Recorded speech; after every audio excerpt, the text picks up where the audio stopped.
Hi friends, నేను మీ Soujanya. Welcome to my channel Souji food and travel. ఈ ధనుర్మాసంలో జరిగే తిరుప్పావై 7వ పాసురం చూపిస్తానండి మీకు. ఈ పెద్దామె చాలా బాగా చెప్తున్నారు, అర్థం వివరిస్తున్నారు. ఈ వీడియోలో వాచ్ చేయండి. గోపికలు లేపుతున్నారు. నన్ను మధ్య గోపికలు లేపారు. ఇవాళ రెండవ గోపికం. అంటే ఈ భగవద్గీత ఎప్పుడు కూడా విలక్షణంగా ఉంటుంది.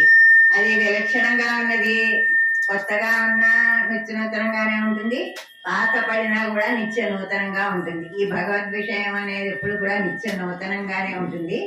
కానీ మన లౌకిక విషయాలు అనుకోండి, కొన్నాళ్ళు అనుభవించేసరికి అందులో నీరసం వస్తుంది, అందులో ఆనందం పోతుంది, అది చూస్తే మనకి మొహం అవుతుంది.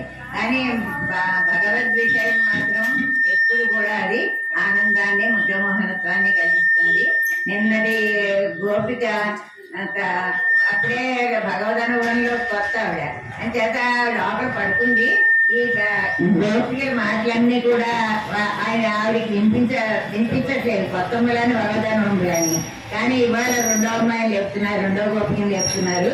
ఈవిడ భగవద్ అనుభవంలో భావంలో అనుభవం కలిగి వాళ్ళ మాటలన్నీ లోపల భగవద్ అనుభవంతో ఆవిడ మత్తెక్కి పడుకుంటుంది.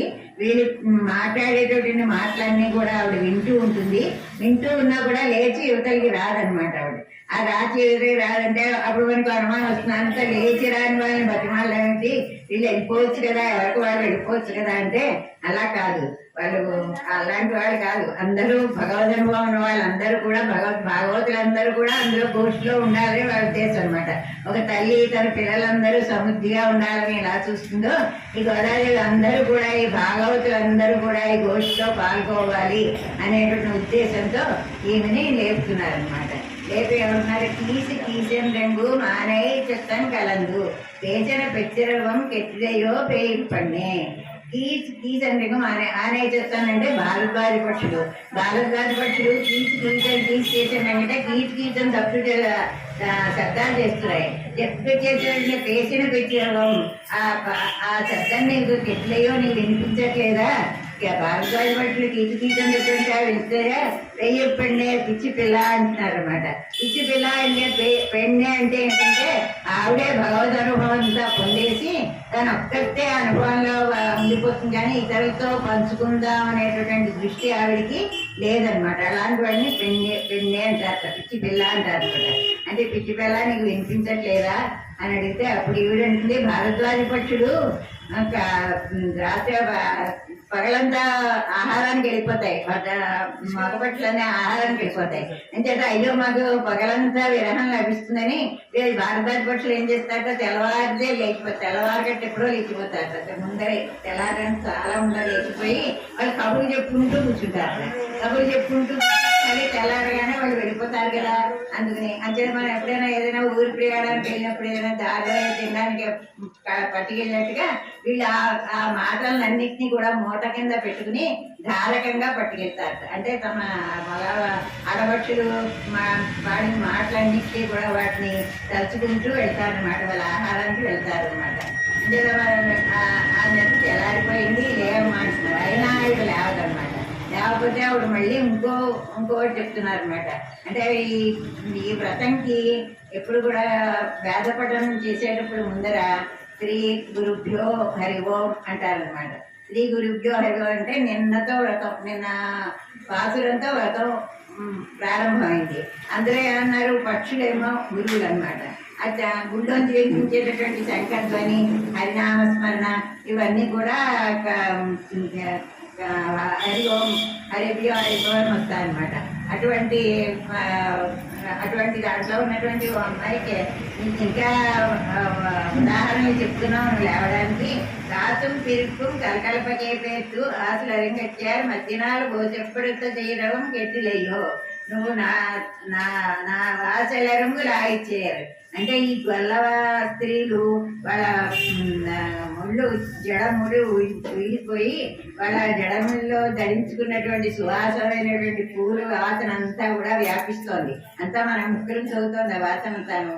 కాసుం పిరుపుం కలకల్ప కేవెత్తు. వాళ్ళు తాళి బొట్టు తట్టి బొట్టు వాళ్ళు రెండు ధరిస్తారు తమిళియన్స్. తాళి బొట్టు తట్టి బొట్టు అంటారనమాట. వాటిని కాసు పిరిపిం కలకల్ప కేవెత్తు. వాళ్ళు ఎన్నో ఆభరణాలు వేసుకున్నారు. ఆభరణాలు వేసుకుని మత్తినాలు అంటే కప్పం. మత్తినాలు గోచెప్పడుత తెయ్యి ద్రవం కెట్టిరయో. తెయ్యి ద్రవం అంటే అరవం అంటే పెరుగు. ఆ పెరుగుని చిరుగుతున్నారు. ఆ శబ్దం వినిపించలేదా అంటారు. అంటే ఏంటంటే ఈ గొల్లపల్లిలోను పుణ్యస్త్రీ సుమంగళైన స్త్రీలందరూ కూడా పెందరాళే లేచి జడ వేసుకుని బొట్టు పెట్టుకుని పూలు ధరించి ఆ పాలు చిలకడం మొదలుపెట్టారనమాట. ఆ కృష్ణుడు పుట్టాక పాలు మరీ ఎక్కువైపోయింది. వీళ్ళ ఉద్దేశం ఏంటి? ఆ పాలు చేసి వెన్న చేసి కృష్ణుడికి పెట్టాలి. ఆ పరమాత్మకి నైవేద్యం చేసినది అంచేత వాళ్ళు ఎన్ని పనులున్నా కూడా దీన్ని మానరన్నమాట. అంచేత గట్టిగా ఉంది, పెరుగు గట్టిగా తోడుకుంది. దాంట్లో కవ్వాన్ని బలంగా దింపాలి, నుంచుని చెయ్యాలి. అది చూస్తుంటే వాళ్ళ తల నుంచి వాసనలు అన్ని చోట వ్యాపిస్తున్నాయి. పువ్వుల వాసనలు, ఆ మెళ్ళ ఉన్నటువంటి ఆభరణాలు, మంగళసూత్రాలు అన్నీ కూడా తప్పులు చేస్తున్నాయి. వాళ్ళు ఎప్పుడు కూడా కృష్ణ చరిత్రం పాడుతూ ఉంటారు అన్నమాట. ఆ కృష్ణ చరిత్రం పాడుతూ ఉంటారు వాళ్ళు ఎప్పుడు. ఆ మూడు ఈ మజ్జిగ చేసేటటువంటి చప్పుడు ఒకటి. ఈ చప్పుళ్ళన్నీ కూడా అంతా వ్యాపిస్తున్నాయి. ఆ చప్పుళ్ళు ఎలా అనిపిస్తున్నాయి అంటే దేవతలు రాక్షసులను మందరి పర్వతం క్షీర సముద్రాన్ని చిలికినట్టుగా వినిపిస్తున్నాయి ఆ చప్పుళ్ళన్నీను. ఆ చప్పుళ్ళకు కూడా నీకు మెడుకు రాలేదా అంటే వాళ్ళందరికీ రేపల్లిలో వాళ్ళందరికీ కృష్ణుడు అంటే చాలా భక్తి. అది ఎంత ఆలోచించినా వాళ్ళు ఏమనేవారు కాదు. వాళ్ళకి ఎంతో కృష్ణుడికే పెట్టాలంట. ఒక అమ్మాయి ఉండేది, ఆ అమ్మాయికి కృష్ణుడి పిచ్చి ఎక్కువగా ఉండేది. ఏం పని చేసేది కదా. అబ్బో ఈ అమ్మాయిని పనిలో పెట్టాలి, లాభం లేదని చెప్పి ఒక గంపించి పాలు పెరుగు అమ్ముకురా అంటే పాలు పెరుగు నెత్తిన పెట్టుకుని గోపాల గోవింద అనుకుంటూ అమ్మాయి ఎప్పుడు కృష్ణ భావంలోనే ఉంటుంది. రేపల్లిలో వాళ్ళందరికీ కృష్ణుడు అంటే అంత ఇష్టం అనమాట. కృష్ణుడి మీద అంత భక్తి భావంతో ఉండేవారు. నీకేం వినిపించలేదా? ఆ చప్పుడు ఏమి వినిపించలేదా? ఇంకా లేవలేదంటే ఆవిడ ఇంకా లేవదు. లేకపోతే ఆవిడ వీళ్ళు అంటున్నారనమాట, నాయకప్పనిలాయి నారాయణమూర్తి. నాయకప్పనిలాయి అంటే నీకు నాయకురాలు అవ్వవలసినటువంటి లక్షణాలన్నీ ఉన్నాయి. నువ్వు లేకుండా వెళితే మాకేం బాగుంటుంది? నువ్వు నాయకురాలి చేత నువ్వు అనుభవించి ఆ అనుభవాన్ని మాకు కూడా అది కలిగించాలి. ఆ భగవద్ అనుభవాన్ని నువ్వు అనుభవించావు మాకు తెలుసు. ఆ భగవద్ అనుభవాన్ని మాకు కూడా కల్పించి మాతో కూడా మళ్ళీ వచ్చి మాకు కూడా భగవద్ అనుభవం కలిగించాలి అన్నా సరే ఆవిడేం కదదు. కదలేకపోతే అప్పుడు వాళ్ళు నారాయణమూర్తి కేశవనై పాడవం అంటే ఇంకా భగవంతుడి యొక్క నామాలు కనుక పలికితే ఆవిడ లేచి వస్తుందేమో అని వీడి ఉద్దేశం అన్నమాట. చేత ఏమంటారు వాళ్ళు? నారాయణమూర్తి అంటే వాత్సల్యమైనటువంటి మూర్తి అనమాట. ఆయన అన్నిటిలోనూ ఉండేవాడు నారాయణమూర్తి అనమాట. అన్ని జీవుల్లోనూ ఉండేవాడు, నేలలోనూ ఉండేవాడు, అన్నిట్లోనూ ఉండేవాడు నారాయణమూర్తి. అంత సత్వమని పూర్తయినటువంటి నారాయణమూర్తిని చూడడానికైనా ఆవిడ లేచి వస్తుందేమో అని కొందరు నారాయణమూర్తి అంటారు. అయినా ఆవిడ లేకపోతే ఆవిడ ఇంకేమంటారు? కేశవనయ్య అంటారు. కేశవ అంటే కేసీ అనే రాక్షసుని చంపేవాడు. అయ్యో కేసీ అనే రాక్షసుని చంపేశాడు, కృష్ణుడికి ఏమన్నా దెబ్బ తగిలాయేమో అని ఆర్డర్తో లేచి వస్తుందేమో అని కేసీ అయినా అంటారు. అయినా సరే ఆవిడ లేచారు. కేసీ అంటే ఇంకో అర్థం కూడా ఉంది, అందమైనటువంటి జుట్టు గలవాడు అనే అర్థం ఉంది. అంచేత అంత అందమైనటువంటి జుట్టు ఉన్నటువంటి కృష్ణుని దర్శించుకోవడానికి ఇవి తప్పకుండా వస్తుంది బయటికి అని ఆ నామాలు వాళ్ళు నామాలు చెప్తూ ఉంటారు అన్నమాట. నారాయణమూర్తి కేశవనే పాడే అని చెప్పి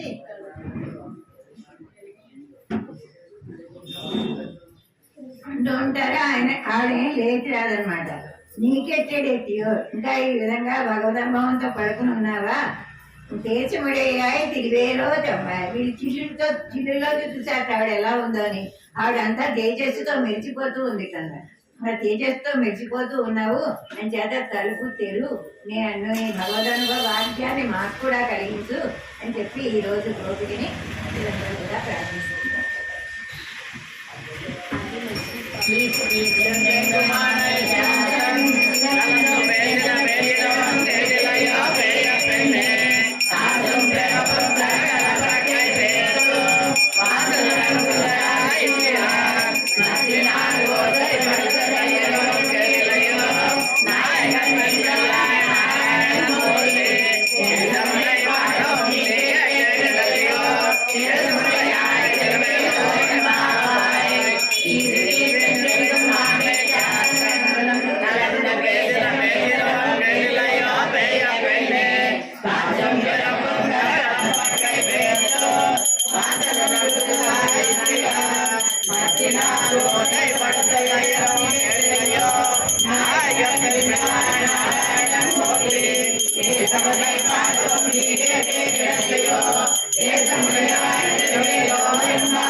पाण्डे विश्वम्भरां भूतं वन्दे श्रीरङ्गनायकीं लीलातुङ्गस्तनगिरितटे सुप्तमुद्बोधते